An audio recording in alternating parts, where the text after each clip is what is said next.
Lasy tomboko vavy am-pifaliana indray no androsoanao tokantranonao amin'ity alina ity fotoana mahazatra hifanomezantsika rehefa andrasanao fatratra anarana ny fandarana Sahilasao eto amin'ny fahitalavitry ny MBS aranao mionjam-peo mazava loatra ary indrindra ianareo maro be eto Madagasikara sy maneran-tany manaraka amin'ny alalan'ny tambazotra anterina ny fiarabana ho antsika rehetra. Miaraba ihany koa ny namako sady mpanolotsain'ny tanàna ny mpiara-manolotra ny fandarana Clémence Rarinirina. Tonga soa ato anaty Sahilasao indray. Miarabanao namana lilira faralahy dia ankafaliana tahaka izany ihany koa no iarabanantsika rehetra mpanaraka sy tapaka ny fandarana Sahilasao eto amin'ny MBS manodidina ny adiny iray eo ny raha antsika toy ny mazatra ato anatin'ny fandarana dia manasa anareo tsy saraka aminay hatramin'ny fiafarany ity fandarana ity. Toy ny efa afantaranao ny fandarana Sahilasao hatramin'izay dia andray vahiny isika Clémence Rarinirina ka ny vahintsika androany dia Andriamatoa Bob Thierry Ralson izay mpandinika raharaham-pirenena ao anatin'izany no iresadresahany sy tafatafany amintsika mikasika ny raharaham-pirenena, ny raharaham-pitsarana amin'ny ankapobeny izay hameno ny fandarantsika ao anatin'izay adiny iray irahantsika eto izay. Raisitsika vetrany ary ny vahintsika rehefa avy eo aorian'ity fanadihadiana izay notsongaina tao amin'ny fahitalavitra IBCD. Tamin'ny farany herinandro teo no nanomboka nandeha ny resaka amin'ny fikasana anangana teteza mita vaovao eto Madagasikara. Rehefa hoe ny filoha teo aloha ihany no hapetraka hitantana io teteza mita io ary fifanarahana efa vita amin'ny filoha ankehitriny. Voalaza araka ireo loharaham-baovao samihafa amin'ny resaka ity vaovao ity ihany koa fa hosoloana miaraka amin'izany ny Prime Ministra ankehitriny sy ny filohan'ny antenimieran-doholona. Namaly ny fanontanian'ny mpanao gazety momba izany ny vondrona Eropeanina omaly ekena ny fananganana teteza mita raha izay ny fanarahana ho ny vondrona Eropeanina. Avy ny teny izany ny vondrona Eropeanina vao ny resaka ihany koa ny mpitondra teny ny governemanta androany. Resaka tsy mitombona, tsy mieritreritra niditra amin'ny teteza mita izany ny mpitondra ankehitriny ho ny mpitondra teny ny governemanta. Nanao valan-dresaka tampoka tamin'ny mpanao gazety ny tena ny ho atoandro io. Apetrako tsara fa ny lalam-panorenana ny mame fahefana ny vahoaka malagasy iroso makany amin'ny fifidianana isafidy an'izay olona tiany hitondra azy dia ho tonga amin'izany tsika amin'ny farany ity taona 2024 ity dia ajaintsika izay fotoana ny fanomezana amin'ny vahoaka malagasy tompony fahefana izay. Manamafy zany eto ny fitondram-panjakana fa tsy mieritreritra no teteza mita mihitsy ary mieritreritra tanteraka iroso makamin' izay fifidianana izay. Ny avy amin'ny fanoherina ihany koa manizingizina fa tsy miombon-kevitra amin'izany fidirana amin'ny teteza mita izany. Entitra ny filoha teo aloha Marc Ravalomanina nylaza fa tsy anaiky izany velively izy. Fa raha izao mbola misy teteza mita tena mijaly be le voaka. Ary izao misy miresaka izany teteza mita olona tsy manam-pitiavana an'le voaka tsony. Tena hamono azy tanteraka mihitsy zany. Azo amboarina daholo ny CNI, na azo amboarina ny ACC, na azo amboarina sy azo amboarina amin'ny lalan'ny fifidianana fa tsy azo amboarina ny fiainan'ireo olondro. Vonjena ingany izy io fa tena mijaly. Tsisy ankoanina tsony izy. Lalana potika tanteraka rava daholo. Izay ny tiako resahana foana hoe alao irosan'ny fifidianana. Ary raha misy olona manely an'izany resaka hoe anao anazy zany. Resaka efa mandeha eny anivon'ny antenimieram-pirenena ity fananganana teteza mita vaovao ity araka ny loharaham-baovao azo androany. Voalaza fa misy depute efa nikonkonina izany amin'izao fotoana izao. Nanipika kosa ny filohan'ny vondrona parlementera TIM fa tsy isany miombon-kevitra amin'izany izy ireo. Marina misy no miresaka an'izany, misy apahana solombavamboaka ataoko hoe vitsivitsy miresaka an'izany resaka teteza mita fa ny anay ny fantatro ny anivon'ny tiako Madagasikara dia tsy misy an'izany resaka teteza mita zany mihitsy. Tsy mieritreritra teteza mita izahay fa ny fifidianana no atrehana ary ny fiomanana amin'izay ny tokony atao hoe eritreretina. Ny mpanohitra milaza ho tsy manaiky teteza mita. Ny mpitondra fanjakana ihany koa milaza fa tsy mieritreritra izany. Fanontaniana mipetraka izany hoe iza ilay tena mikonkonina teteza mita.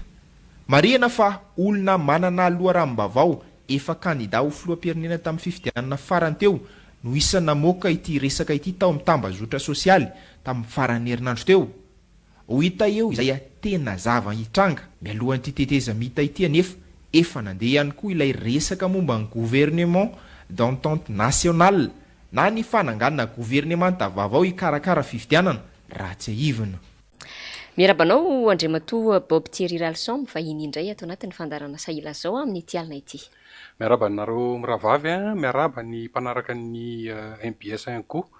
dia manantena fa isokatra bebe koa ao anatin'ny raharaham-pirenena sy ireo ataontsika hoe resaka mafapana mahakasika nyity tanindrazona imbonana ity tsika tery-mianatandro any. Ya, araky ny fanadihadiana moa zay na raha antsika teo iny Andriamatoa Bob Thierry dia nanamafy zany ny filoha nasionaly ny antokotsika Madagasikara Andriamatoa Marc Ravalomanana fa tsy mila tetezamita zany ny antoko TIM. Etsy andaniny nefa dia misy ireo mivohy fatratra amin'izao fotoana izao fa hoe tsy maintsy irosoana ny tetezamita manahoana ny fahitanao an'izany hevitra samihafa izany. Ho an'ny antoko tiako Madagasikara aloha hitako hoe lôjika ihany ny tsy andehanana ny amin'izany resaka tetezamita zany satria ao anatin'ny fahasahiranana tanteraka ange zao ny tokantrano malagasy dia tsisy dikany intsony hoe mbola hitarina makaiza indray ty favoazany ity. Ny tetezamita ange efa nanomboka 2009 tsika nefa niaina tetezamita dia mba nisy an'iny le break kely nisy an'ny fitondrany Andriamatoa Erina Ranomampianina iny dia io ndray tsika zao miverina tetezamita indray. Tetezamita io iainantsika amin'izao io ny dikan'izay mihazakazaka mankany amin'ny fifidianana no vahaolana aingana indrindra raha ohatra tsika ka mieritreritra ny hoe hivoaka ao anatin'izao fahantrano tsy haiko intsony aloha ve hoe mbola misy vocabulaire ve mahalaza an'le zavatra iainantsika eto Madagasikara fa fahantrana aloha le izy lalipaka gouffre ozy izy raha ataontsika amin'ny teny vahiny zany hoe efa lavaka be efa tsy hitanona intsony zany hoe izany fiafarany io lavaka io dia normal be ho an'ireo le hoe mitady tetezamita nge mazava be fitantanana iarahany io izarana seza ahafahana mihinana an'le koka ny kely ao anaty vilany ao sisa ka zay mpitondra hiditra eo rehefa avy eo amin'izay no mifafankio satria raha ataontsika hoe 0 no chiffre ambany indrindra ao anatin'ny kesy dia mety efa moins 20 ngamba sa moins 100 sa zay no vatan'izay mpitondra manaraka eo ho sahirana tanteraka mihitsy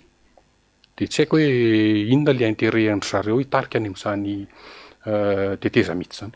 Ny zavatra izay tena voiziny zareo moa zareo ilay mitaky an'ilay tetezamita zany teny hoe mba ahafahana manomana hoy izy ireo fifidianana atsakany sy andavany sy araky ny tokony ho izy zay moa zany hoe fanazavana entin'izy ireo anatin'izany na izao fitondrany izao nefa na ny seni dia tokony miara-manaiky fa efa nahafantatra tsara 5 taona lasa zay fa na tiana na tsy tiana tsy maintsy hisy ny fifidianana ny taona 2020 sy 2020 dia izay no tiako antanao hoe manahoana ny fahitanao an'izany manokana. Mazava be nge le izy Lily mauvaise foi io amiko. Inona mahatonga le zay mauvaise foi? Tsy te hiditra fifidianana madio eken'ny rehetrarehetra ny mpitondra. Fananganana ny membre ny CENI aloha dia efa pirofo anankiray. Tsy ho tantaraiko eto fa samy mahafantatra tsika izy daholo ny ao amin'ny CENI ao ny HCC. Anao refonto tsika ny liste électorale za miresaka aminareo eto zao anakeny zay eo amin'ny trano tsisy tafiditra anaty listana ray ary nefa ny hoe nandalo taona ny CENI entre parenthèse dia be dia be ny zavatra azo resahana mahakasika an'io. Inona moa no mahatonga ny reto le sasany tady an'le tetezamita hoe ahafahana manomana fifidianana. Za hiverina foana amin'le hoe fizaran-tseza ny tadiavina fa tsy dia resaka hoe fanomanana fifidianana zany. Fanomanana fifidianana zany ange nanomboka 2009 tsika tokony efa fantatritsika zany hoe isaky ny 5 taona dia misy fifidianana filoham-pirenena ny resahako zany za tsy teny communal sy ny régional sy ny ambiny. Ny dikan'izay tsika tokony efa manana caisse à part hanomanana ny fifidianana tsika nge manana ministère ny intérieur nga tsy manana budget efa tokana ho an'izany. Ny dikan'izay zay mahatonga miverina foana hoe mauvaise foi tsy hanao fifidianana eken'ny rehetrarehetra io satria ny anankiray koa nge ny antony tsotra kely raha engany mba tsy ho izay hanao tetezamita pour dire hoe hikarakarana ny fifidianana mba ho mety misy parti marina zany hoe ho diovina ny tokotany sy ny rehetrarehetra ahafahana miatrika tsara fifidianana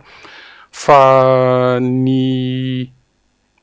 tika kely ao anatin'le izy hoe fizarana seza dia ahafahan'ireo le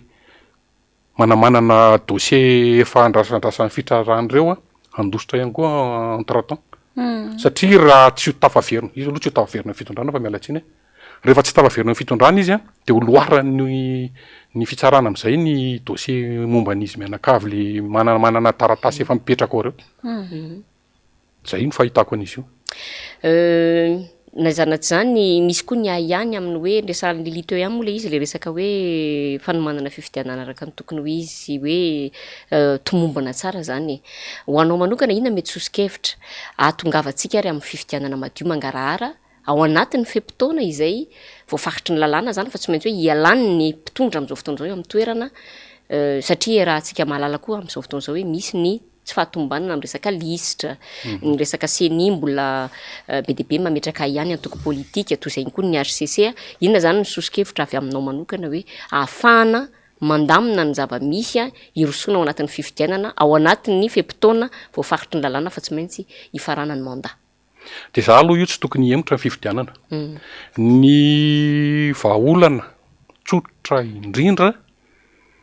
de ny volonté politique mila miona daholo ny mpiantsehatra rehetra za tsy miditra any am'le ohatra misy resaka zay hoe génie maninona tsy haiko zay za tsy te hiditra any anatiny iny satria karazana transition mampime koa iny fa reo rafitra efa mitsangany reo no atsaraina encadrena équipana technicienne zany hoe le gouvernement tsy maintsy ravany io de équipana technicienne anomana fifidianana ao anatin'io io délai resahantsika io tsy mihoatra an'io mihitsy zany le daty fa izy adao le tekigasy ange manan'olona manampahaizana be deaibe mandainga kosa aloha raha miteny hoe tsisy manampahaizana momba an'izany eto de maninona tsy ireo technicienne reo no atsona na avy amina antoko politika kaviana akavanana na avaiza rehefa hoe manana an'le volonté izy fa hoe alefaso ara fa miaraka mandray andraiky tsika afahantsika miroso am'le fifidianana madio tsara le mangarahara moa tsy sarotsarotra ihany satria ny olana nge hidirantsika moa iny rehefa aveo rehefa tena mandeha eto ny adihevitra ezahana lokoana orange daholo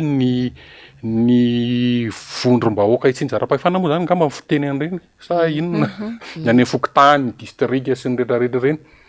de tsy maintsy zany tsika entitra tsara ty amin'ny ekipa teknika anomana ny fifidianana io raha ohatra tsika ka hoe tena mieritreritra anao fifidianana hoekeny rehetra za oa tsy de tia an'iny le hoe magarahara sy ny tsy haiko anankiray iny mbola tsy ala lavitra n'le fifidianana fa te hijanona kely eo ihany ny fitondrana ankehitriny moa zany efa manomboka miantso tolo-tanana izy ireo amin'ny vondrona Europeana ary ny somary nanaitra de zao hoe ny feran'izy ireo 70 miliara ariary ny teti-bola entina no manana sy karakarana ny fifidianana raha toa ka 70 miliara no avoroen'ilay 70 miliara teo zany no nambarantseny hoe ilaina zany hoe mitovitovy zany tamin'ny teti-bola nampiasaina tany amin'ny taona 2024 tany hoany io resako eto io hatreto tsy mbola misy ny resaka fifidianana hafa na de rahantsika rehetra mahafantatra aza Clémence Rarnirina fa ny mandatsika koa ny efa ifarana ary ny olom-boafidy avy ny fotony de tokony izy fifidianana mahakasika an'izay ihany koa fa de fifidianana filoham-pirenena rery aloha zany no vinavinahy na tanterahana hatreto zany entsika teo minitry ny serasera milaza hoe tena vonina ao amin'ny fanatanterana fifidianana ny fanjakana kanefa de tsy mbola namoaka datim-pifidianana zany hatreto ahoana ny fahitanao an'izany lojika ny zareo anivon'ny fitondrana zany raisiko aloha le an'ny ministry ny serasera ny teny an'iny teo atendromolotra fotsiny io moa matetika ny olona rehefa mahazo ny eo amin'ny fitondrana indrindrindrindra ka somary mangotragotraka ny fanoherana de rehefa mahazo micro tsy maintsy miteny zay tonga tapitapoka ao anaty sainao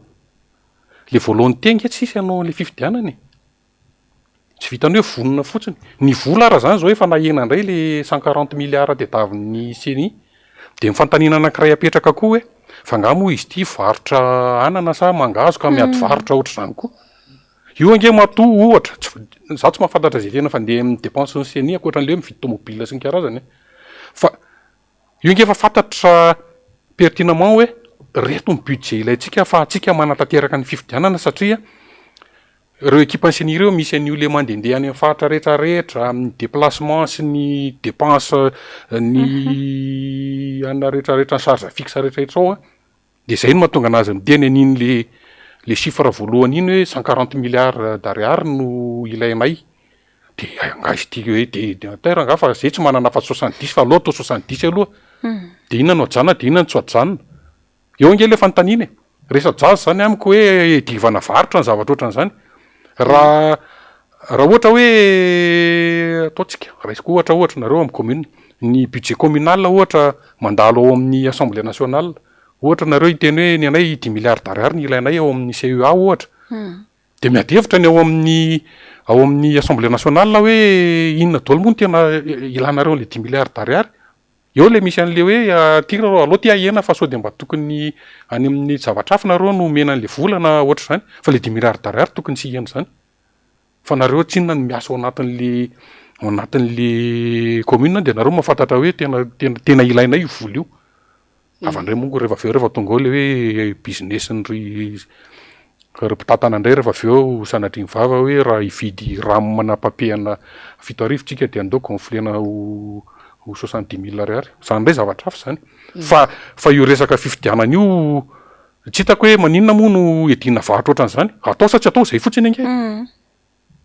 rehefa anao de tedavo le vola anaovana an'le izy normal be ny basket fond raha ohatra ka tsy mbola tapa-kevitra any amin'ny volantsika satria tsika nge tsy crédible le mpikarakara tsy crédible le fitondrana mitsangana tsy crédible tonono ny olona fotsiny hoe mena 100 milliards de dollars nareo na 100 millions de dollars nareo fa reo nge tsy mbola misy décaissement zay io normal be avy eo rehefa miady varotra satria le ao an-tanana tsy izy ko miresaka zay vanim-potoana miresaka an'izay fifidianana zay ihany tsika de ndeha hiresaka ny vanim-potoana mialohan'ny fifidianana ny zava-misy amin'izao fotoana zao de hita etseroa efa nresahanao teo ihany na tsy dika teo le fampisalorana loko volomboasary reny zao sy foky tany ny rahantsika nahita farany teo indray ny mpampianatra sy ny mpanabe zay nitolorana contrat akoatr'izay de mbola tsy nihemitra amin'ny fanapa-keviny mikasika amin'ny fandrarana ny hetsika politika ihany koa etsy andaniny zany ny ministeran'ny atitany le hetsika politika kalamanjana moa zany ny resahantsika eto midika ino ny renitranga ireny ho anao manokana le fandokoana orange aloha iny ngamba ny efa ny ainantsika nanomboka 10 dinganiko kely ny 7 satria mbola somary tsy tena nahazoazo vahana tsara ry zalahy satria mbola nangotragotraka ny fifampisotomana tetsy Ambojatovo fa nanomboka 10 nge efa nilokona daholo hatramin'ny andrina panneau de signalisation eraky ny tanàny ny zahana ny lokona daholo ny lokon'ny commune nareo nga manafantatra an'izany ny ova mihitsy manga sy mava nge ny lokon'ny commune fa naninona ny lasa ny ova ny fampiakanjona ireny mpiasam-bahoaka reny no atao hoe trafic d'influence azo saziny zany aminaraky ny lalàna de mahagaga fa tsisy miteny ny mpahay lalàna eto amintsika mba misitona ny sain'ny mpahay lalàna rehetra mihitsy ny pak ny bianco ny samifine aizy nareo ny lalàna natao an'ny olona rehetra fa tsy ny tsy eo amin'ny fitondrana ihany ny saziana alefaso ny fanadiadiana fa maninona no ampanaovina loko orange hatrany amin'ny manam-boninahitra rehefa manao fety tsy avoloha zavatra nisy nge zany tsy afaka mandany zany mihitsy ny fitondrana sy ny manam-boninahitra rehetrarehetra ao nanomboka vina nisy manam-boninahitra nanao polo orange zany teto ambonin'ny tany miazakazaka miaraka amin'ny filoham-pirenena zaraina moto etsy de ampanaovina akanjo orange ato amikato misy an'le sarin'le mpampianatra frame nampidirina mpiasa-panjakany reny koa le nasena nanao orange lahatra daholo merci président zany rehetrarehetra zany no atao hoe fandikan-dalàna mibaribary tsisy taitra nefa mipahay lalàna iandry rovina iandry aniza eo nge le olana zay indrindra mantsy miresaka an'izay ianao de ohatrany mahatsiaro zavatra kely tsy hoe fotamandry ary alakitsiny amin'ny namana Clémence Rarnirina fa toa tsisy mihetsika hoe ianao ny mpahay lalàna rehetrarehetra trafic d'influence ny resaka eto araka ny resahanao fa nisy ale raharaha nalamahitsy iny tsaroko tsara ny resahana momba an'izay hoe trafic d'influence ny nampanatsona anao teny amin'ny Clémence Rarnirina de eo aho zany miverina foana ilay sary hoe rehefa samy misioka ihany de ny sasany voromanga ny sasany vorondolo mampanontany tena mihitsy ilay tsy fetsehana ao anatin'le izy fa de eto moa tsika hiaraka hitany toy ny fa tsaroako kely ny tantara iny ny resaka trafic d'influence teo ianao fa reny zava-misy rehetra reny de efa sika hitarafana ihany koa andre matobo Thierry hoe mbola mihevitra ny ifaninana amin'ny fifidianana manaraka ho filoham-pirenena zany ny filoham-pirenena izay amperinasa ankehitriny de misy kosa nefa zany ireo mpanao politika mandroso sosokevitra amin'izao fotoana izao maneho hevitra zareo hoe mba ahafahany mivoaka amin'ny varavarambe raha zay ozy izy ny teo amin'ny toeran'ny filoham-pirenena de tsy tokony hirotsaka intsony izy ohatra ny tiaka ny hevitra ao hoe miompon-kevitra amin'izany ve ianao sa manao ny fahitanao an'izay manokana ny hevitra ho ny terabary ny hevitry le ao amin'ny fitondrana tsy ny hevitry le olona ny teny an'izay fa raha ny zavatra hitantsika aloha ngamba tsisy afaka mandany izany fa hanao ny fomba rehetra izy hitazomana ny fitondrana io fantatry ny antony de ny hevitry ny antaniny Lily de ozy aho hoe aleo izy hilatsaka ho tsarain'ny vahoaka fa ny vahoaka koa efa miandry azy zao tamin'ireo velorano solution numéro 13 nampanantenainy an'ity malagasy tsika ty aiza le malagasy zao tsisy ange tsisy ininona ny ady any Ukraine no ialana bala sy ny Covid-19 sy ny cyclone zany moa de za tsika nge ile nosy tsika fiainatsika isa taona tsy maintsy misy cyclone mandalo eto ohatra n'le fifidianana ihany io mila efa miomana mialoha zany tsika fa aloha izy latsaka avy atosika mihitsy izy latsaka misy ekipany mo mbola manangam-bovona tsika amin'ny resaka zao hoe mbola mahazo hatrany amin'ny 57% zareo premier tour fifidianana alefa tsika koa masa de sotomontsika mihitsy izy hoe andao are tsika tsy matahotra tsy matahotra labato allo andeha fa hitantsika eo mivokany rehefa avy eo araka izany moa zany de hoe raha totokoa araka mbola hirotsaka ny filoha ankehitriny Andry Rajoelina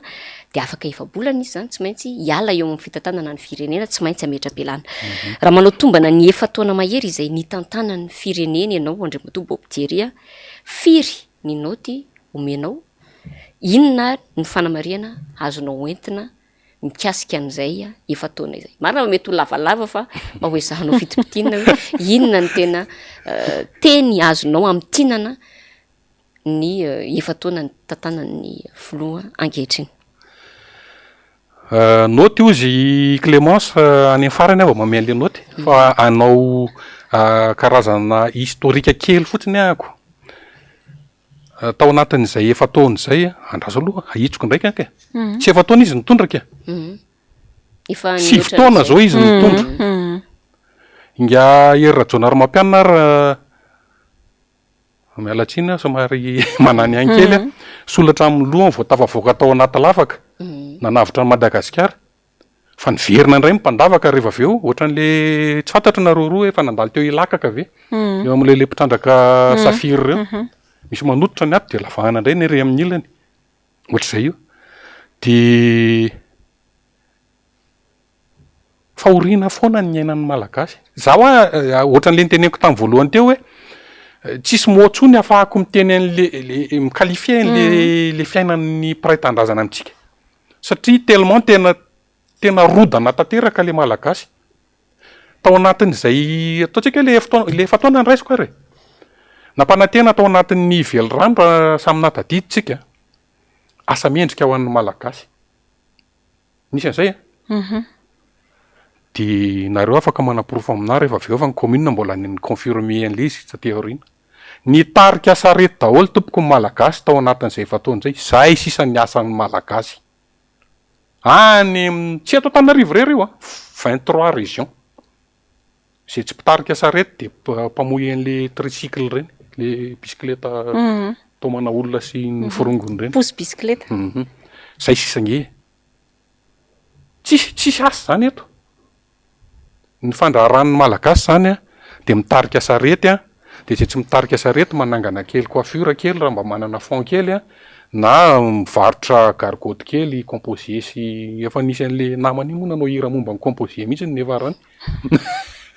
satria zay ny fiainan'ny malagasy amintsika amin'ny resaka zao ny za tonga de samy teny hoe ny valopolo isan-jato ny zaza malagasy tsisy miditra tsekoly zany ntsony akoatran'ireo zay manana fahefana kely zany mampiditra any amin'ny école privé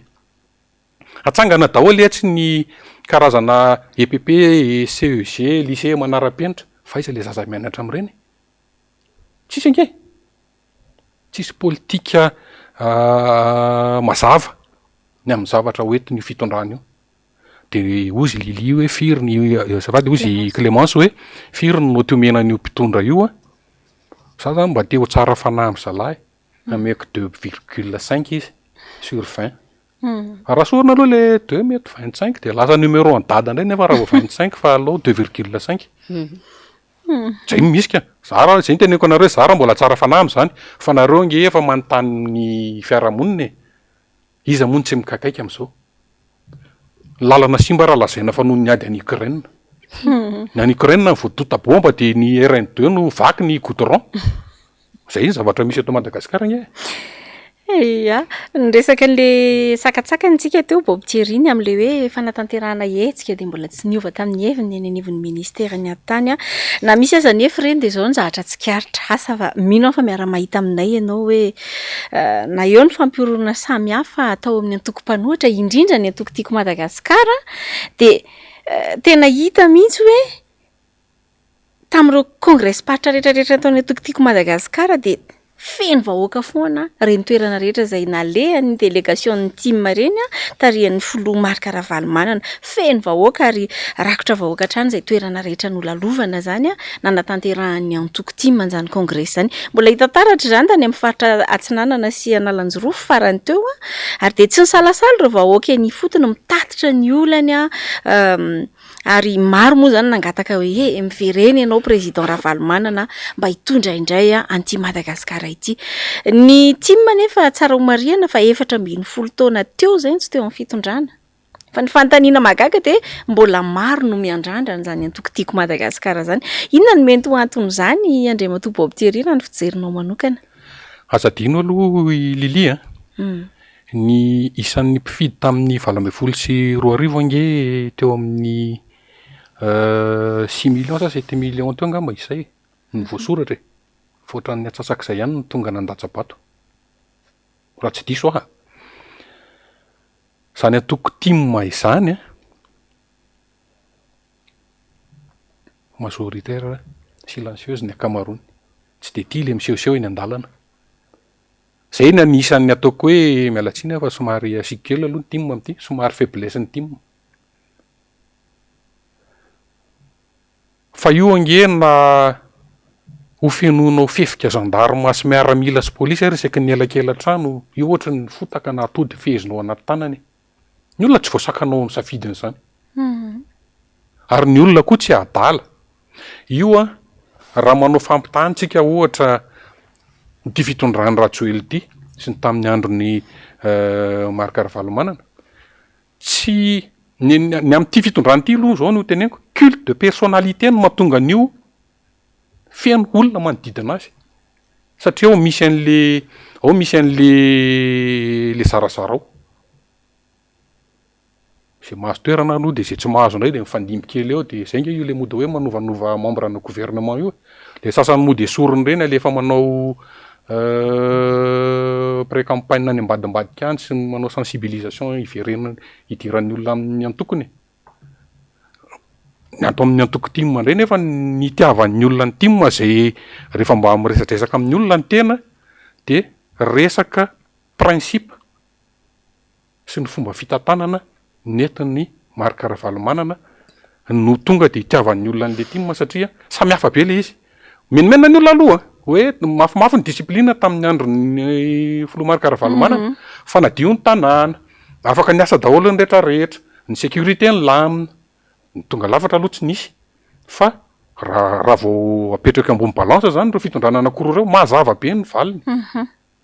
de eo ny tarihana an'le hoe normal be raha matahotra zao fitondrany zao indrindrindrindra fa ny antoko team sy ireo le manodidididina eritreretina hoe hiara-iasa amin'ny team mahatsoatsy reo no tsy maintsy ho tratran'ny antso-jay amin'izay satria ireo le député mbola miarakaraka amin'ny IRD sy ny TGV eo ambadiky Andra Matoratsy reo nge resaka engagement moral fotsiny sisa reo. Fa nareo ve de mieritreritra fa reo rehefa tena raikitra ny combat rehefa aveo de mbola hijanona reo. Za miteny anareo fa tsy maintsy misy mandeha any am'le miofo. Be dehibe mety hoany. Satria samy miaro ny rambony tsy ho tapaka am'izay io sambo nge rehefa miletika de voalavo tsy maintsy mandositra aloha e. De izay no avantagen'ny team ka anjarany ray rehefa avy eo no mi-exploiter an'izay. Hoe amerina an'le fitokisan'ny malagasy tamin'le zavatra niainany rehetrarehetra. Ny olona rehetra ho azy anontanianao nge zany daholo ny fomba fijerin'ny olona e.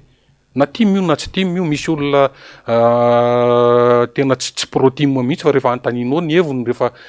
miresaka ela aminao izy de mivoaka ihany le izy rehefa lona ihany aloha inona de nisy an'izany ary. Ohatr'izany le izy. Ie, be dehibe mety mandeha any am'le miofo araka ny teny aminao fa maro koa no mety tsy maintsy surallier aty amin'ny Voilà. team satria araka ny teny aminao teo hoe tena mbola isan'ny matanjaka raha zany antokotiko Madagasikara izany. Mialohan'ny hidirantsika amin'ny tapany faharoa ny fandaharana Andriamatoa Bobjery te hanontany ny hevitrao izahay mikasika ny resaka fikasan'ny fitondram-panjakana amin'izao fotoana izao handray miaramila zazavao 4 arivo. Ny vanim-potoana moa zany isiny fandraisany io de fantatritsika tsara amin'izao vanim-potoana hakatoky ny fifidianana izao. Ahoana ny hevitrao momba n'ity fanapakevitra izay ndraisan'ny fitondram-panjakana ity? Misy fomba fitenin'ny professeur Safy Alberger natadidina reo tamin'izy nanao face à face tamin'ny amiraly. Aloha imekely aloha izy. Vakina fotsiny le izy Clémence.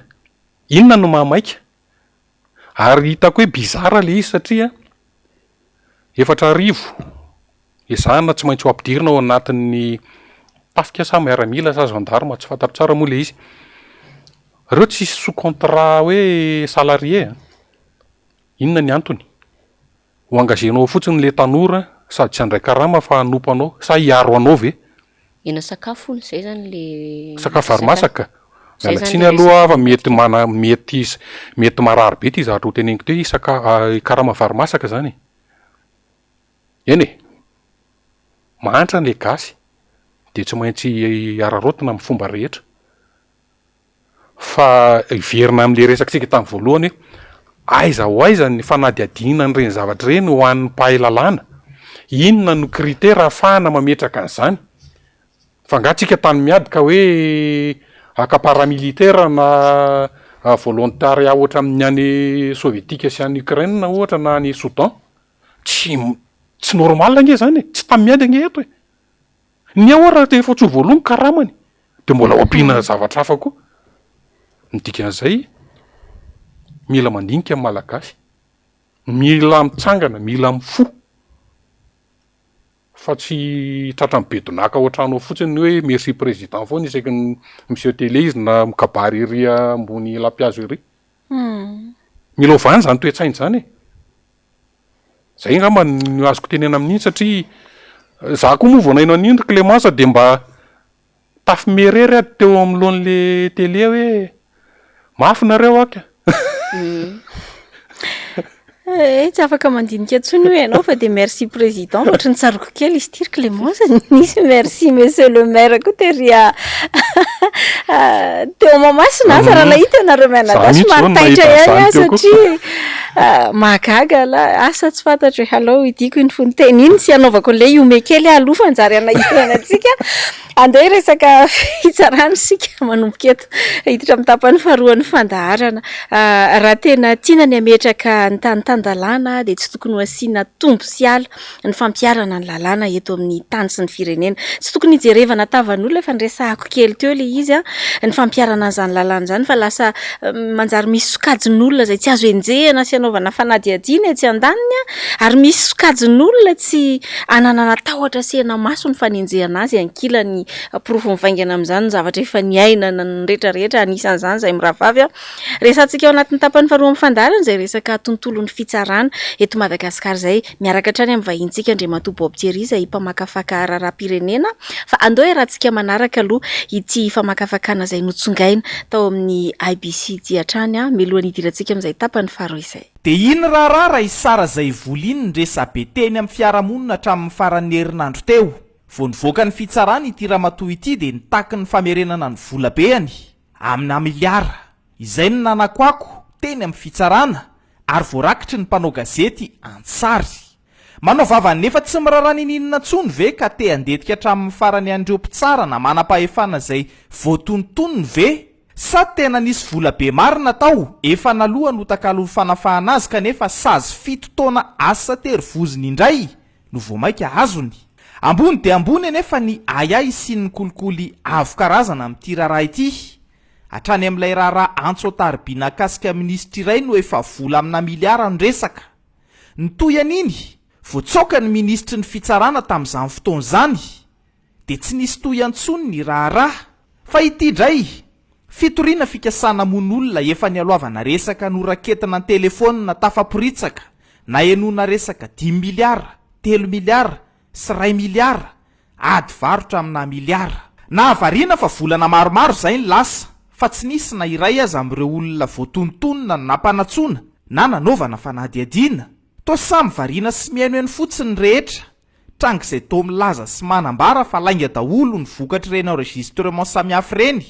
ka tsy mendrika akory ny apetsika ny fitsarana na ny PAC na ny Bianco. Tsy nandrenesana hoe ny ministera ny fitsarana na ny primature ka nametraka fitoriana na ahafahana nanao fanadihadiana na lalana hoe milaza ny marina sa mandainga be ity ramatoa Raisa ity ho fanavotany tenany. Fa ity tamin'ny lakamisy 4 Mey ity kosa tsy Antsotaribina noraketina peo na enregistrement sonore na fempenina kanefa tafaporitsaka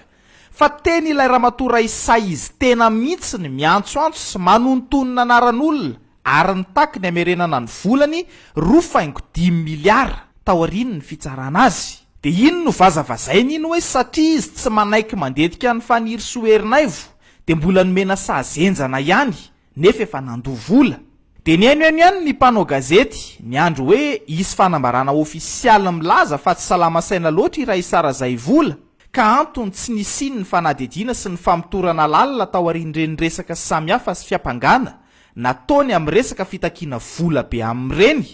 satria mety ho rediredin'ny olona marary ireny. Saingy tsy nisy izany hatreto fa salama saina tsara ty ramatoa ity mbola afaka miatrika fitsarana sy tsara ina tsara. Tranga izay midika ho an'ny mpanara-baovao sy ny olom-pirenena tsotra hevitra fa ny vitsy mikitrandrery ary eo mihitsy ny andrasan'ny maro hoe atraiza amin'ireny nambaran'ireny ary ny marina. Hatramin'ny voan'ny andraikitra sy ny anarana ary no mombamomba ireo olona voatontonona tamin'ity raharaha ity mantsy tsy mbola re ireo olona ambony voatontonona rehetra ireo ka hoe nametraka fitoriana ny Raisa noho ny fanalambaraka na fanisorapotaka na fanendrikendrehana. Isan'ny andrasan'ny mpanara-baovao izany satria irika fahana mihaino ny hevitra izy ireo ihany koa manoloana izao raharaha kolikoly amina miliara izao. Mangina aloha ireo olona ireo hatreto. Ny ministry ny fitsarana amin'izao fotoana izao no naneho hevitra ary nilaza fa tsy azo leferina ny kolikoly ary tsy amin'ny Raisa irery ihany. Nilaza ihany koa izy fa mila porofo mazava izany. Amin'ny famitorana sy ny fanadihadiana miainga amin'ny fitoriana petraka ireo mahatsiaro hiara-pahavoazana no ireny raharaha ireny no iandrasana izany porofo samihafa izany. Heverina ho isan'ny ara-pahavoazana ka tokony mitory amin'izao raharaha izao ny fanjakana malagasy amin'ny alalan'ny ministera ny fitsarana na ny gouvernementa mihitsy hoy ny mpandinika politika maro. Ny azo antoka aloha tsy hisy itony teny izany mihitsy ka ilaza hoe izao na irahano na ninakana nandray ny volabe an'ny Raisa raha nisy izany. I Raisa Razay vola iny efa namany nanaiky fa nanao kolikoly avolenta na nome vola fa ireo nandray izany tsy han'olo tena namarina izany mihitsy amin'ity raharaha ity. Efa vaky ambatolampy tahaka izao. Misy fanadihadiana mandeha mangina ve any ambadika any ka mety ho fantatra eo ihany ny vokatra izany. Tompona andraikitra ambony ao amin'ny fitsarana mantsy ireo olona voatontonona ary tompona andraikitra ambony ao amin'ny ministera ny fitsarana ihany koa. Izany hoe olona misahana ny raharam-bahoaka eny amin'ny lapan'ny fitsarana sy olona mitantana raharaham-panjakana eny anivon'ny ministera ka na tiana na tsy tiana dia mikasika ny gouvernementa ny raharaha tahaka izao. Ho an'ireo eo anivon'ny antoko-panohatra indray tsy tokony ataon'ny filoham-pirenena ho ambany zavatra ity raharaha ity raha toka sarom-piaro amin'ny fahadiovan'ny fitsarana izy. mifamatotra amin'ny famendrehan'ny fitondram-panjakana iray manontolo sy ny asin'ny fitsarana ny fahadiovan'ireo tompona andraikitra ireo ka raha sanatria ka misy ny fahamarinany na ampahankely aza ny fiampanganindray isa azy ireo onandray na napaka vola be tany aminy dia lesoka lehibe ho an'ny sary ny fitsarana eto Madagasikara izany. Ireo olona voatontony ray sara izay vola izay nambarandreo lohandoha ampisorona amin'ny fanoerana tahaka ny filohan'ny RMDM diaspora fa ny Irsoerinaivo. Nambarandreo olona tonga nanotrona teny amin'ny fitsarana tahaka ny Doris Rakoto Samuel ary ny fianakavian'ireo Limersia tamin'ny fanehoan-kevitra samihafa nataon'izy ireo fa isan'ny olony mpandraraha iray ao anatin'ny fitondram-panjakana izay ambaran'izy ireo fa mifesy sy mangeja ary afaka manao izay tiany atao ao amin'ny fitsarana malagasy. Andrasana trano ny fivoaran'ny vaovao mahakasika izany. Etsika iangana amin'ny tapany faharoa ity ny famakafakaina Andriamatoa Bob Thierry ahoana ny nandraisanao an'iny raharaha mafana amin'izao fotoana izao iny dia iny raharaha moa zany mahakasika ny Ramatoa Raisara izay vola iny. Sarotra ny fandidiana ozy izy ny profesora rehefa ratsiratsy ny aretin'ny olona marary ao anaty bloc opératoire fa tsy maintsy atao nefa ny fandidiana. Naoraka manerana izao tontolo izao iny satria tsy hitsika Madagasikara irery no nahita an'iny dia manontany tena daholo ny olona rehetrarehetra. Be dia be ny anarana sy ny posta voatonona tao anatin'ilay raharaha. Ny vola izay voalaza raha ny fitadiako azy toa ohatrany hoe nandoa 2 milliards angamba izy izay sa ohatran'izay ilay izy tamina tompon'andraikitra avoavo ao amin'ny fitsaranao izay tena tompony didy farany raha fahafantarako azy saingy indrisy tsy fantatra aloha hoe niraisiny zalava iny vola dia nalefany ary ihany Ramatory fa ireny aloha zany taratra anankiray hoe mafy be ny kolikoly eto Madagasikara, tena mafy ary amin'ny niveau rehetrarehetra mihitsy.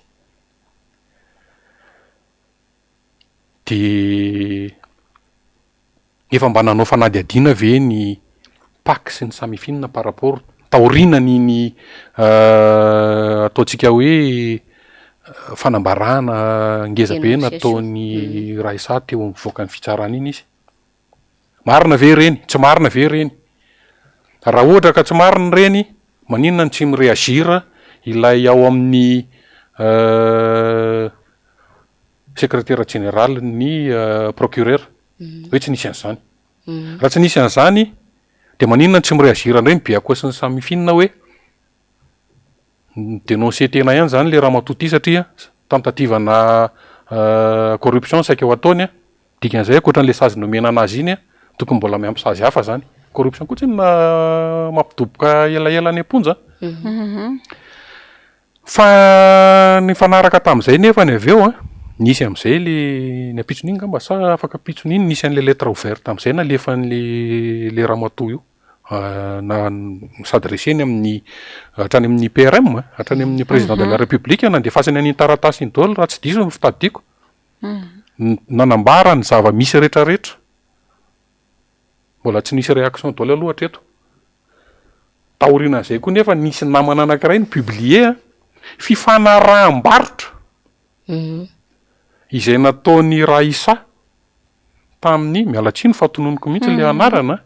Rina Rakotomanga misy ny piesy ny olona rehetra ngamba mahita an'izay any amin'ny tambajotra tserasera any resaka vary izay raha tsy diso aiza daholo ny fanadihadiana ireny zavatra ireny. Le Ramatoa farany teo efa manana olana amin'ny fitsarana tamin'ny raharaha SMMC ngamba nisy raha tsy diso dia verina amin'le resaka reo amin'izay hoe fanjakana tandalana moa sa iny ty fiteninareo azy ty tsy fantatra aloha hoe traiza marina no fipetrak'izay atao hoe fanjakana tandalana izay iza ny daholo no voakasika. Za efa hatramin'izay mihitsy na vorosaina tao mbola nanao gazety tamin'izany no efa piteny hoe inona no antony tsy maintsy ametrahana ny ren'le fiarovana ny ministra sy ny député sy ny olom-boafidy rehetra le hoe tsy azo kitikitian'ny fitsarana reny zany anisan'ny tokony esorina aloha ahafahana manenjika an'ireny karazana. Za tsy miteny hoe manao ratsy daholo izy menakavy fa ao ambadiky reny daholo no manao ratsy izy menakavy lasa feren'ny mpanao afera sy ny mpanao zavatra malotoloto ny maha olom-bo fidy azy na maha olom-bo tendry azy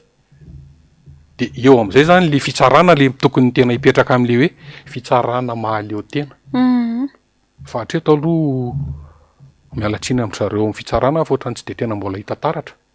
izay fitsarana mahaleo tena zay malgré an'ity raharaha isaty nresantsika teo moa ny hoe raha miresaka tanytandalàna de tokony tsy misy olona ambony lalàna zay zany zava-misy ary nyresaka ramatoriana rakotomangy ianao teo hoe de somary nanaitra ihany fa ny eokevitra navoaka ny omaly zay nozaray ny namana fanisoerinay teo amin'ny rindriny amin'ny hoe tsy mampanina ozy izy fa rehefa resahana ny anaraka de mety amiko na amin'ny tsara na amin'ny ratsy fa ny zava-dehibe de rehefa tsy ao anatin'ny fonao a de ny anatin'ny sainao tsy fantatro hoe tenin'olona manahoana fa de zay aloha zany ny faneho-keviny nanaitra ihany a ny zava-misy zany am'izao fotoana zao ndre matobo obtery de zao hoe maro be ny fomba ny fitondrana anatin'izany olona nresahako teo a na olona akaiky ny fitondrana na olom-bo fidy a amin'ny lokony antoko eo amin'ny fitondrana no manao fandikan-dalàna rahantsika rehetra mahita sy manaiky zany zavatra zany misy a ny nitory eny andivon-drarom-pitsarana maro samihafa kanefa de tsy misy mihetsika ndraraha hatramin'izao raha izay misy koa ro raharaha zay nolazaina fa anokafana fanadiadiana nefa tsy ny tena tomponantoka ny voasazy fa olo-kafa indray etsy andanin'izay a santionany ohatra zany ny resaka fanjavonany volamena teny amin'ny ministera ny arenakipitany ny rahantsika nalala ny raharaha knapsa teo koa ny resaka smgd tsarotsika tsara ny verimberina be ny resaka ny raharaha palissandre zay vao mahavoasaringotra olom-bofidy any amboribory-tany misy ana hely ny raharaha écran plat sy ny maro hafa te antany aho hoe tahotra ny fahefana mpanatanteraka ve no mahatonga an'izany sa inona zany le tena antony de averiko indray le teniko teo le hoe lasa fialokalofana ilay immunité ananan'ireo le olom-bofidy sy olom-botendry ireo miresaka palissandre ianao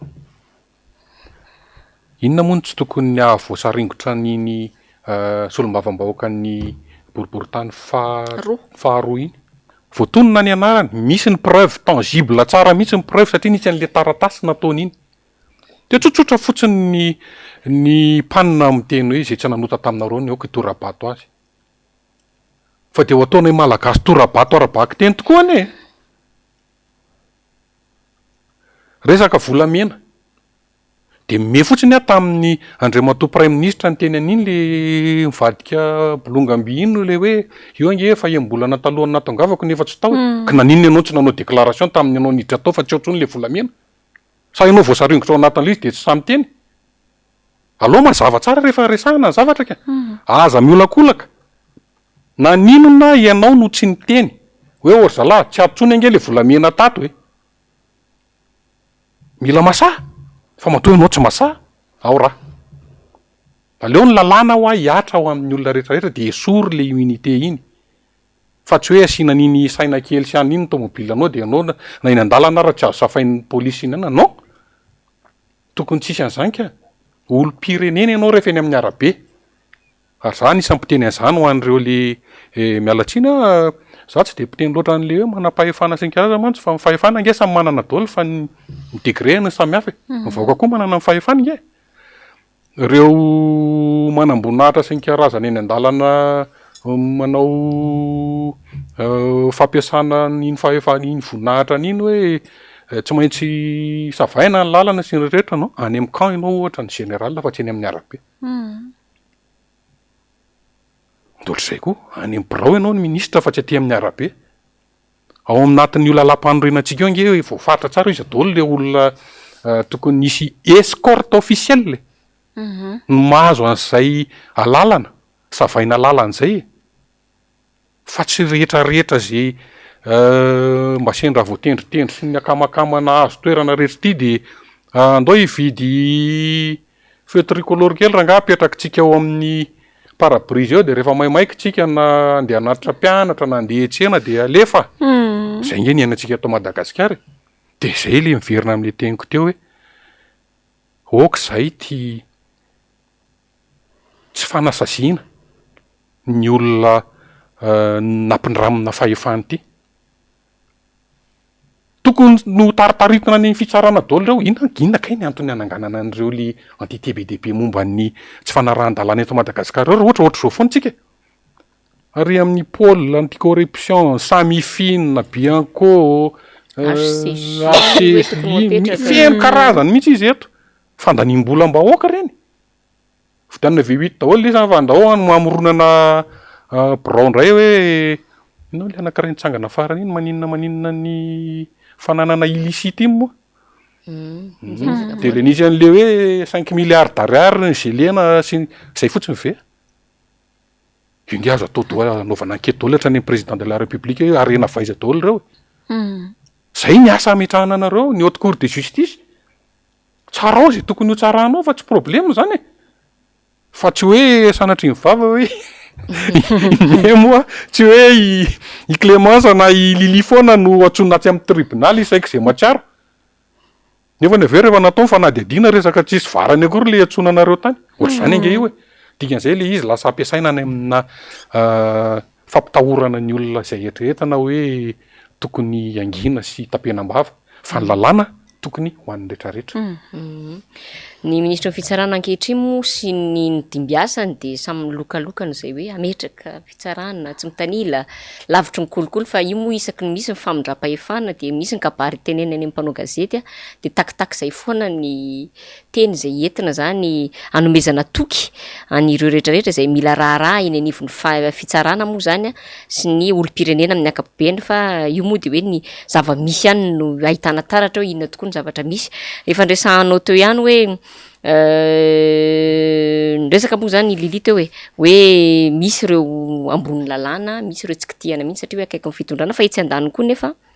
de atao mahita ny fonja araka rehefa ndresahanao teo ihany zay rehetra miteny ireo rehetrarehetra maneho hevitra ka mety manohintohina ny fitondrana na ny olona akaiky mpitondra na koa ireo olona atahorany fa mety hoe anohintohina azy sy ny manodidina azy andray ohatra tsika anonona anaran'olona vitsivitsy eo zao Roly Mercia, Mbola Rajona, Berija, Malama, Beary Nirina Marcelin, Lola Rasomar sy ny maro hafa lokaloka ihany koa nefa n'izao fitondrana zao ny amin'ny hoe tsy anagadra olona tsy mitovy hevitra na mety hoe zay olona mitondra tsikera de zany nefa zany ny zava-misy amin'izao fotoana zao ahoana indray ny fandraisanao an'ireny manokana Andriamatoa Bob Thierry farany teo aloha ohatra ny nisy an'le izy le ramatoa kely ray le vao nisamborina iny koa paradisa Aingo Paradisa zay mihitsy le anarany nefa ny isan'ny nanoana ny ohatrany hoe ny filoha ankehitriny ohatrany anisan'ny tao anatinatin'ny Laurence tao ihany izy iny fa ny olana ange de zao hoe tsy mahazaka itenenana marina aloha ity fitondrany ity zay aloha zava-tsara samy mahafantatra an'izany daholo na tsy manambany olona raha miteny andry sanatria na ny olona mpivarotra vomanga le eny amin'ny trottoir reny ary manotaninga ianareo rehefa mandendeheny fa ny olona miteny an'izany daholo hoe tsy mahazaka marina io fa raha vao miteny marina ianao na akama na tsy akama mamorona dossier zalahy zay io spécialité iny io zao nefa ny aza dino la roa torina ozy izy ny vazaha nogadrainao daholo ireo olona voatonona rehetra teo ireo noho ny tsy fitovikevitra ninona fanazavana ataonareo mazava be le izy satria reo olona ireo ange tsy ny ray loko taminareo de tedavana ny hevitra rehetra satria misy tamin'ireo mahafantatra dossier misy tamin'ireo tsy nanaiky ny zavatra ataonareo io de hoe tedava hoe ahoana ny amelezana an'reto de midoboka tsirairay daholo ny endreny ange ho vita ihany fa chacun son tour izy ny teny vazaha io fikambanana rehetrarehetra reo olona rehetrarehetra ao anatin'ity fitondrany ity nitako hoe 95-96% andreo ange efa iandrasan'ny fitsarana daholo izy tamin'ireo tsy nanao détournement izy tamin'ireo tsy manao afera hafahafa verina avao antsika amin'io resaka volamena io le matsinijinika le petit poisson foana no samborina gauche droite mitovy amin'izay na ny resaka halatra taolapaty io ary le zalavo milanja le izy avary ihany no mihinana fa maninona le hoe verina ny teny lili teo mihitsy mantsy le hoe nisokatra ny ankety aiza dolo le ankety nisokatra momba an'ireny izy ny nanao le ankety aloha firy zay olona efa tratro zay hoe nangalatra tao lapaty fa reo hoe de tsisy ny teny mihitsy hoe izy le mpividy izy le mpaniraka mivoaka ny volamena nga tsy nisy ankety judiciaire reny de tsy mivoaka ve le anariny hoe rakotona arabe zay tsika eto Madagasikara rehefa akama de mandeha ny tsindry bokotra hoe tsy mahazo tonononareo ny anaran'ireo a raha voatady anonona dia nanovy amboary zay io zay ny système misy eto amintsika zao de azagaga raha ohatra tsika za tsy miteny kory hoe mandoalika Madagasikara fefa mitrisina satria any natin'le toe-tsaina mihitsy tsika no efa nirodana teto ange mba nisy mpitondra ihany efa nametraka an'le fanabeazana any fotony mihitsy ny resaka civisme tsy haiko nareo raha natadidy an'izany hoe efa nanomboka natao ohatra ange ny olona na manarina fonibombo eny an-dalana ary tamin'izany andro zany be ny tanàny Andriamatora Valomanana tamin'izany tsy haiko atso teneniko fa teneniko ihany tiako arivo za zao ny anisan'ny nifidy azy satria tsy le tsanganany fa le foto-kevitra netiny nivoiziny tamin'izy nitondra an'le tanàna satria tamin'izany ange mbola tsy nisy hoe loko politika akoatran'ny Arema sy ny Tima sy ny Vonjaray tsy mivaky vitsivitsy fa reo koa nefa na ireo le sasan'ireo ary éthique politique fa tsy culte de personnalité tsy ohatran'ny amintsika am'izao ny amintsika am'izao zany ty moa ny tenen'ny filohan'ny Sénat taloha nga Rivo Rakotovao hoe danaka ianareo izy mandalo any amin'ireo faritra nandalovan'ny Laurent sy ny miofo de jereo ny akanjo anaovan'ny olona fa fampisosinao daholo le akanjo anankiroa de le toe-tsaina mihitsy zany nefa potika satria le miandry an'le zaraina fotsiny tsika fa tsy mieritreritra mihitsy hoe inona ny foto-kevitra hoentin'ity olona ianoko miteny eto ty mbola fanabeazana angezabe zany fanabeazana angezabe hoy isika fa nresantsika teo foana moa ny lafi ny fitsarana ary zavatra tena anisany ataoko hoe tsy ambaratelon'izay mety ho fandrosoana sy tsy fandrosoana ity fireneny ity mihitsy izay resaka fahaleovantena ny rafi-pitsarana zay isan'ny ahafahana tena manova zavatra maro eto amin'ny firenena man zay fahaleovantenan'izy ireo zay hoe mbola maro ihany koa ireo mpitsara zay mitaky an'izany hatramin'izao tsika miteny zao raha ianao manokana Andriamatoa Bob Thierry Ralson anontaniako hoe ho anao manokana ahoana ary ny dingana tokony atao ahatongavantsika amin'izany atao hoe fitsarana tsy mitanila maleo tena mametraka ny rehetra ho ambanin'ny lalana avokoa io nge tsisy lalana lavitra sarotra esorina fotsiny ny politika ao anatiny io sy io nge misy an'le fikambanana SMM zao ohatra ny mpitsara sindika reo nge de efa afaka manasazy ny mpiambana ho aminy raha ohatra ka misy mitondra loko politika ao anatin'io lapy io azo ny atao tsara mihitsy zany raha tsy diso angamba ny misy an'izany statut zany mihitsy ny reny ohatra ny barao-panjakana rehetra io hoe tsy azo hitondrana loko politika ajanony any ivelany any raha ohatra ianao ka te hanao TGV na hanao TIM na hanao HVM na hanao tsy haiko inona daholo reo karazana loko politika isaky ny elakelan-trano reo fa rehefa tonga ao anatin'ny lapam-pitsarana ianao ianao nge nina nisy fiainanana natao tamin'ny ianao mivoaka ho mpitsara tsy za akory ny andeha hampianatra andro zareo an'izany fa fantany tsara zany ny dikan'izay ny engagement moral anao no tokony hibaiko anao fa tsy ny tsy hoe sanatry ny vava hoe nitoriako i Lili de sady atsoko ny mpitsara anankiray hoe to dadiboy ihany fa niza voaka hoetiny eo de tsy problème zany fa alefaso fa tsika ny fitsarana zay ao anatin'ny tony afera raha esatony sy ny karazany zany misy anarana be de be voatonona dikan'izay reny olo reny tokony efa anaovana ankety de rehefa ohatra ka mitombona le izy ampiarina ny lalàna inona ny lalàna ao amin'ny fitsarana asorina aloha amin'ny mampikambana azy ao anatin'ny SMM ohatra tsy haiko ohatra nanaovana ny fanirerinay fo satria izy nanao politika sy ny rehetrarehetra de vory ny syndicat miala ianao aloha tsy ao anatin'ny syndicat tsony satria manimba an'le koro ohatra tsy haiko mety diso zany zavatra resako zany fa raha mbola ny mpitondra ny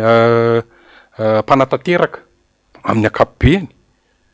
no manao lavatanana ao anatin'ny tontolon'ny fitsarana izay tokony ny fahefana mitokana mihitsy aza mieritreritra an'izany asorana anaty vocabulaire zany lilia